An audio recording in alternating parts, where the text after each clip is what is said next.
Hello, welcome to News Now, Belmont Journal's news show and community update. I'm your new host, Shonul Malik, welcoming you today along with Franklin Tucker, editor of the Belmontonian, an independent media outlet for Belmont. Welcome, Tucker. Today we have plenty of stories to cover, so we'll get started right away. The first story is the story on West Harris Field, and in a joint meeting between the select board and school committee, at length there were discussions on the construction, budget, renovation timeline for the ice rink and perhaps the tennis court for Belmont High School tennis team. What do you have for us, Franklin? Well, as always, west of Harris Field is a bit of a challenge. That means west of the stadium. If you think about it, it would be across the street from the library. And what the school committee has been looking at for many years, and that's because it's school committee land, is what to put there. The ice skating rink is dilapidated. It's half a century old. It's open to the wind and rain and birds and everything else. So it's just ready to fail. So the town has to do something about that. So what they hired an architect from Perkins Wells, same company that is the same architectural firm that is building the middle and high school, and they came up with a quick scheme. Three designs. The most popular is one that would put the new rink, one sheet rink, back near the commuter rail tracks and Harris Field. So the cubby hole in that area. You would have 90 spaces of parking, and then also 3 fields that would go there. That was the most popular one. But during the meeting, there were questions about how, number one, the big question, of course, is how are you going to pay for it? Because this facility would be $18 million in money, and so it's going to be an issue. It's going to be an issue that has to be decided sooner than later. But and it'll probably be done by a working group. That's what everybody's thinking. That's the best way to go. There's also the issue, and it's a continuing issue, about trying to fit 5 tennis courts in this area, and that's always been a problem because it's not a very big space. You want to put 3 athletic fields, a soccer field, a baseball field, and a softball field next to this rink and next to parking. Now, there's two ways of thinking how they would like to put tennis courts in there. One is that they would like to reduce parking by 70 spaces. So there'd just be like 20 spaces there and 5 tennis courts. The big issue about that is that that's a very tricky thing to do, because you're going to have to reopen an agreement that was between the town and the planning board that was decided maybe 3 or 4 years ago, that said that one of the reasons that the town gave permission for the high school to be, the new middle and high school to be built, was that there was going to be 90 of the 400 spaces were going to be off Concord Avenue and west of Harris Field. Now, that's something that if you want to open that up again, that's going to be very hard to do, because that agreement had a lot to do with the people in the neighborhood. Another thing they were thinking about is that they would like to get that the suggestion by Mark Paolo, the select board member, was maybe we don't need a JV baseball field there. We can house a varsity tennis team next to the where the field would be for the baseball. Now, that has a ripple effect also, because we don't have that many baseball fields that are big enough that you could have for varsity, junior varsity. It's one of those things where you're trying to stuff. It's like when you go on your travels somewhere. If you're going to have vacation in Europe, and you have one bag you can bring, and you just stuff it full. And then when you get there, you think, oh, can I stuff some more into this? And it's it's going to be very, very tricky to do. That's why a number of people, including Adam Dash, said, look, we're building another court at the Winbrook School, relatively close by, and we'll be certainly closer when the pedestrian tunnel goes underneath the railroad tracks at Alexander Avenue. Franklin, how does that impact the team, or does it impact the team traveling to Winbrook after school? Right now they have to go, because there's no direct path, they have to go into the center and go to Winbrook. And it's a facility that doesn't have water or changing rooms, so it's more just like a suburban tennis court, rather than something that you would give to a team, a varsity team. So, and what timeline are we talking about for the ice rink? Oh God, no! It has to be sooner than later, because those parking spaces have to be built one way or the other, and the rink is going to fail. So they're trying to get a working group together and trying to hash it out. Okay. I mean, it really doesn't have any time limit. I mean, the whole thing about the west of Harris Field was simply they were going to just figure out a scheme, and then that would lead to more discussions. Well, it seems like a lot of action has been taken, but still a lot remains to be done. So keeping our fingers crossed. Moving on to the next story for today, the Transportation Advisory Committee has approved a new paint scheme that includes bike lane on either sides of the Concord Avenue, which kind of interestingly means less parking on Concord Avenue and might have a ripple effect on Belmont High School. But the good news is more people can bike. What else can you share with us, Franklin? Well, the Traffic Advisory Committee approved a design by another consulting firm that will have bike lanes from the commuter rail tunnel or bridge all the way down to the Cambridge line. So that would, in fact, would make it, you would have a dedicated bike lane all the way to Fresh Pond, so all the way to Alewife, the Alewife area.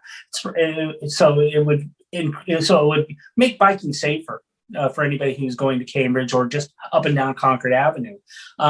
You would have parking then in next to the bike lane, and then you would have the travel lane. Sure, it squeezes people, and there's a need for less parking because you're going to have safety issues. You don't want to have a lot of parking because people will be going in and out of their will be going in and out of their driveways in certain areas of that space. But and I think the Traffic Advisory Committee are trying to help people who feel that too many spaces are being taken away, especially people who live in 2 and 3 family homes. There's a lot of cars in those neighborhoods. But the Traffic Advisory Committee is thinking about some traffic restrictions in that area, and they don't want, when the new high school gets built, they don't want kids going into residential areas. There's going to be a drop-off area for high school kids on both sides of Concord Avenue. There's going to be the buses are going to be changed. They're going to be less squeezed together, and they're going to be separated a little bit more. And when so it's a general way of helping. And when can we see this by these bike lanes this summer? Can we expect it this Yes, Glenn Clancy was saying, look, I got to get this stuff. I got to get an approval now because we want to have this done in August. We want to get the striping done in August. So in September, when the new high school section of the new middle school, high school is open, we want to be ready with that. Well, it's definitely a healthy step for the entire town, and maybe more people will bike. That's exciting, actually, very exciting. Moving on to our next story, we are centering a lot around the Belmont High School because the third story also relates to Jim Davis, the long-standing athletic director for Belmont High School, and I believe he's retiring. That's right. Jim Davis is a longtime athletic director, very influential in the state and the nationally for these groups. He has not been around since the fall. I believe that there was a health issue involved with that. Mhm. So it's not unsurprising that he would retire at this time. What his retirement does is two things. One is that his salary, most of it, a good portion of his salary was put into the reductions that were going on in the school and helping to The budget cuts. alleviate alleviate some of the cuts. And they're going, and as the school committee, as the school district has said, that they're going to revamp that position. So we're not going to have. It doesn't look like we will have a full-time athletic director, which is only a few schools don't have really a full-time athletic director. It's something that is important. He was also the physical education, and he also was helped student, just helping students at general. You know, he was the person that would be at all the pep rallies and leading people along. He was a very influential person. He was a hands-on athletic director. He didn't sit in his office. He was always out at games and always encouraging the athletes, and they really appreciated that. So he's going to be very missed very much. Yes, it looks like he'll be big shoes to fill too, and that also not full time but part time.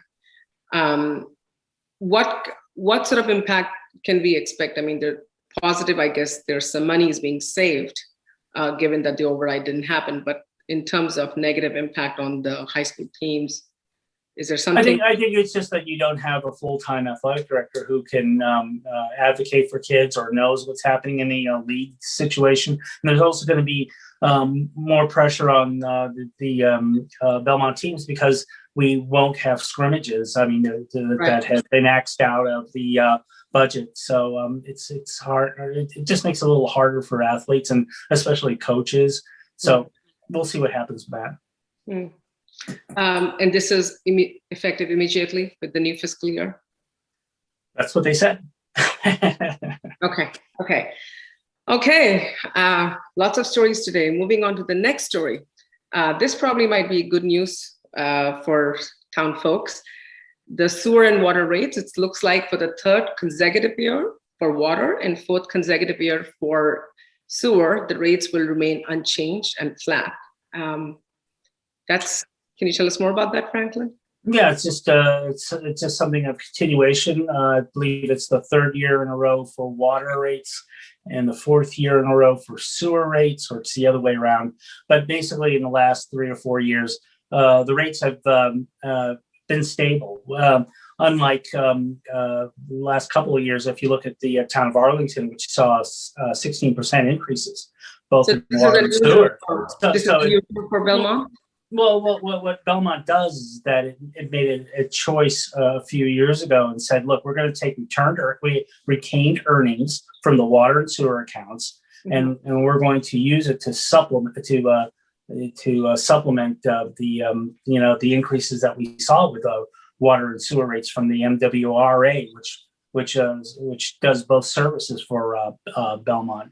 You know, it was a 9% increase from the water rates this year, and that was kind of unusual, but not unexpected. I mean, the MWRA, because of COVID, kept rates only a 1% increase.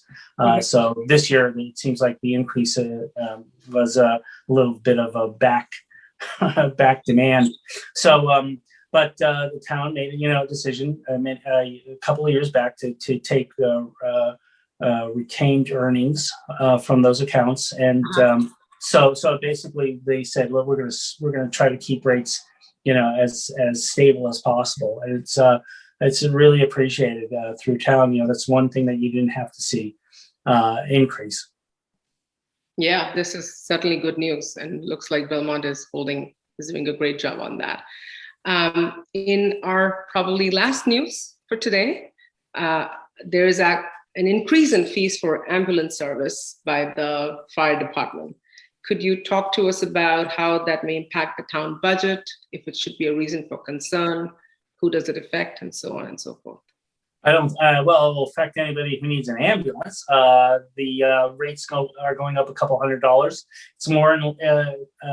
The new fire chief, DiStefano, had made an analysis of the rates and discovered that we were, our fees were a little below that of our competing, our contingent, the other towns, contingent towns around Belmont. He raised them, so it's maybe on the higher side.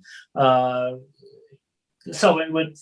So that's for basic life services and advanced life services. So basically, that's anything from like if you basic life services, like if you break your leg or you need a ride to the to the hospital. Advanced life services is something like they can give you IVs and heart and help you with a heart issue. So what that did is that if you look at historical data, the town is going to raise another $290,000. So that's 2 or 3 positions that can be hired, because these are reoccurring fees. This is not a one-time money. Patrice Garvin had thought that we need that one of the 2 of the positions that were going to be cut or not hired was one of his person who was going to take care of the new buildings, like the new high school and all the other buildings automatically. An automated building supervisor. That's somebody who that now can be hired through this money, and also equity and diversity director for the town and schools. So that's something that also could be done. I know there are some people already criticizing that, saying, why are we hiring people with this money? Well, it's reoccurring money, and it's positions that we need. So. Well, that was a very full news segment. Thank you so much, Franklin, for bringing us all the community update. Lots to know in one place. And we thank you so much for joining us today. This is Shona, your host, signing off. See you next time.